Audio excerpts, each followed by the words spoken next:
Peut-il y avoir des connaissances inutiles? Thèse. La connaissance étant désintéressée, il peut y avoir des connaissances qui ne servent à rien. Antithèse. Même si elles n'ont pas d'application pratique, toutes les connaissances sont utiles parce qu'elles donnent un sens au monde. Thèse. Il peut y avoir des connaissances inutiles. En effet, la connaissance est par nature désintéressée. Il peut y avoir des connaissances qui n'ont pas d'application pratique. Il peut y avoir aussi des théories dogmatiques qui ne correspondent à aucune réalité et qui sont donc inutiles. Premier argument, certains savoirs n'ont pas d'application. Il peut y avoir des connaissances qui n'ont aucune utilité pratique. Toute spéculation philosophique un peu abstraite peut être dite inutile, parce qu'elle n'a aucun usage dans la réalité. Seules les sciences dites exactes, ou sciences de la nature, permettent d'agir sur la matière et de transformer le monde. Elles seules peuvent être considérées comme réellement utiles.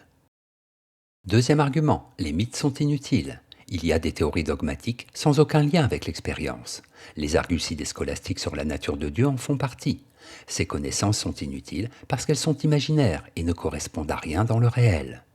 La cosmologie aristotélicienne, avec son monde sublunaire et son monde supralunaire, son firmament, sa musique des sphères, est un exemple de théorie fantaisiste et donc inutile. Troisième argument, il y a des vérités sans intérêt. Personne n'est curieux de savoir combien il y a de grains de blé dans un champ de blé mûr, combien il y a de mésanges dans l'île de France. La question de savoir combien le roi Ménophis avait de femmes n'intéresse que celui qui en fait gloire, profit ou système, fait remarquer Alain dans les aventures du cœur. Pour celui qui a soif de connaître, il y a des vérités plus intéressantes que les autres. En bref, il est des connaissances qui n'ont aucune utilité pratique, d'autres qui sont erronées, d'autres enfin qui n'intéressent personne. Antithèse, il ne peut y avoir de connaissances inutiles. Les hommes ne consigneraient pas des connaissances qui seraient inutiles. Toute démarche en vue de savoir répond à un besoin. Toute connaissance a son utilité, soit parce qu'elle permet d'agir, soit parce qu'elle donne un sens au monde. Premier argument, personne ne veut savoir ce qui est inutile.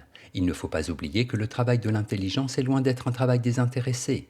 Nous ne visons pas en général à connaître pour connaître, mais à connaître pour un parti à prendre, pour un profit à tirer, enfin pour un intérêt à satisfaire, écrit Henri Bergson dans La pensée et le mouvant.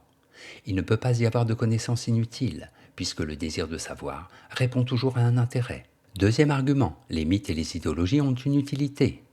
Les connaissances préscientifiques, mythiques, ont leur utilité, même si elles paraissent aujourd'hui totalement imaginaires. Elles donnent un sens au monde et permettent à l'homme de se situer dans l'univers. Quant aux discussions scolastiques, elles avaient souvent un enjeu politique.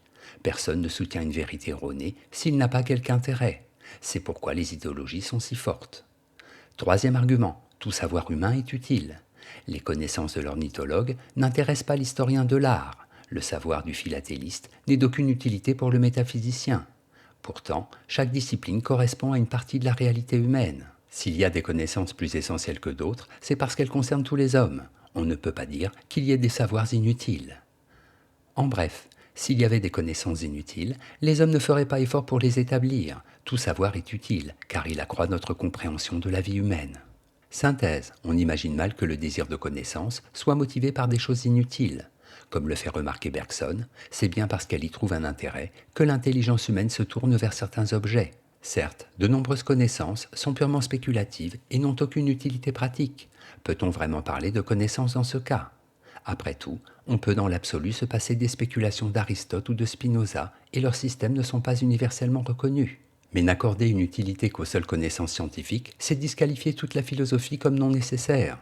Or, si les hommes ont éprouvé le besoin de réfléchir sur des questions qui ne sont pas seulement pratiques, c'est pour tenter de donner un sens au monde et à l'existence.